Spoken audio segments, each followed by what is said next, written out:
There was a time back in 1920 when the world was still recovering from the Great War. In England, there lived a young man named Thomas, a talented architect with dreams of making his mark in the world. He was ambitious, hardworking, and came from a good Christian family. Thomas fell deeply in love with a beautiful woman named Elizabeth. She was kind, gentle, and had a spirit that drew him in completely. There was just one problem. Elizabeth came from a wealthy aristocratic family, and Thomas was from a humble middle-class background. Her family would never approve of their relationship. But love has a way of making people brave. Thomas and Elizabeth decided to marry in secret. They stood before God in a small chapel and made their vows to each other. Elizabeth's family was furious when they found out. They disowned her completely, cutting her off from her inheritance and her family name. It broke her heart, but she believed their love was worth the sacrifice. Thomas needed to prove himself. He needed to provide for his new wife and show the world he was worthy of her. When an opportunity came to work on a major project, he grabbed it without hesitation. A wealthy businessman named Mr. Whitmore had purchased an enormous old manor in the remote Scottish Highlands. The place had been abandoned for decades and was falling apart. Mr. Whitmore wanted Thomas to restore it and convert it into a grand hotel. The pay was excellent, and it would establish Thomas's reputation as an architect. He accepted immediately. He and Elizabeth packed their belongings and traveled to Scotland to the isolated manor that would become their temporary home. The moment they arrived, the manor stood alone on a barren hillside, surrounded by dead trees and fog. It was massive but lifeless. The locals in the nearby village warned them not to stay there. They spoke in whispers about the manor's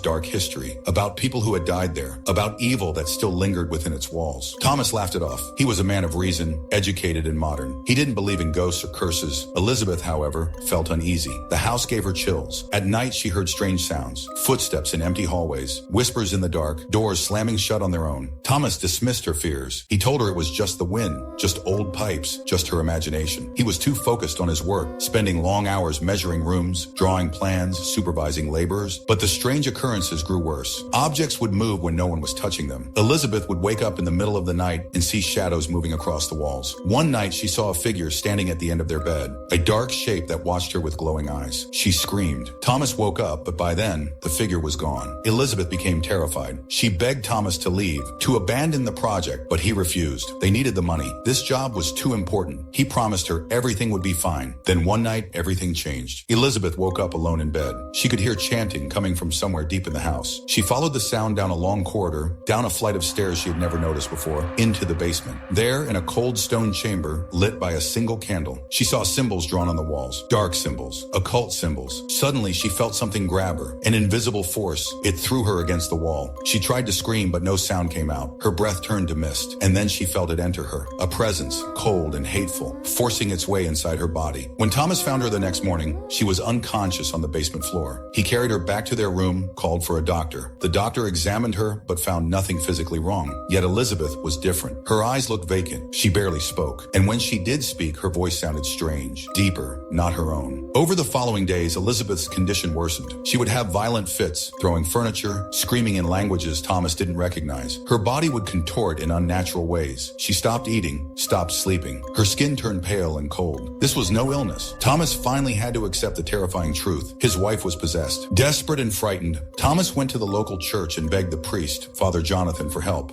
The priest was an older man, experienced in matters of faith and darkness. He listened carefully to Thomas's story, then agreed to come to the manor. When Father Jonathan saw Elizabeth, he knew immediately what they were dealing with. This was not just a spirit. This was something demonic, something ancient and evil that had been waiting in that house for decades. Father Jonathan explained the history. Years ago, a man had lived in that manor. He practiced dark rituals, summoning evil forces. He believed he could gain power and immortality through his dark arts. But the demon he summoned turned on him, killed him, and remained trapped in the house ever since. It had been waiting for someone to come, someone it could possess and use to escape. The priest told Thomas there was only one way to save Elizabeth. They needed to perform an exorcism. It would be dangerous and painful, but it was her only hope. Thomas agreed without hesitation. He would do anything to save his wife. They prepared the room. Father Jonathan brought holy water, a crucifix, sacred texts. He warned Thomas that what he was about to witness would test his faith like never before. The exorcism began. Father Jonathan started praying, reciting verses, commanding the demon to leave Elizabeth's body in the name of God. The demon fought back viciously. Elizabeth's body levitated off the bed, her head twisted at impossible angles. She spoke in the demon's voice, mocking them, threatening them, revealing their deepest secrets and fears. The demon told Thomas that Elizabeth never truly loved him, that she regretted leaving her family for him. It tormented him with doubt and guilt. Thomas wanted to give up, wanted to run away, but Father Jonathan held firm. He told Thomas that faith was their only weapon. He needed to believe, to pray, to fight with his heart. Hours passed. The battle raged. Objects flew through the air. The walls shook. Father Jonathan's prayers grew louder, more desperate. Thomas fell to his knees and prayed harder than he ever had in his life. He begged God to save his wife. He declared his love for Elizabeth, his faith in their bond. And then finally, after what felt like an eternity, Elizabeth let out one final piercing scream. Her body collapsed onto the bed.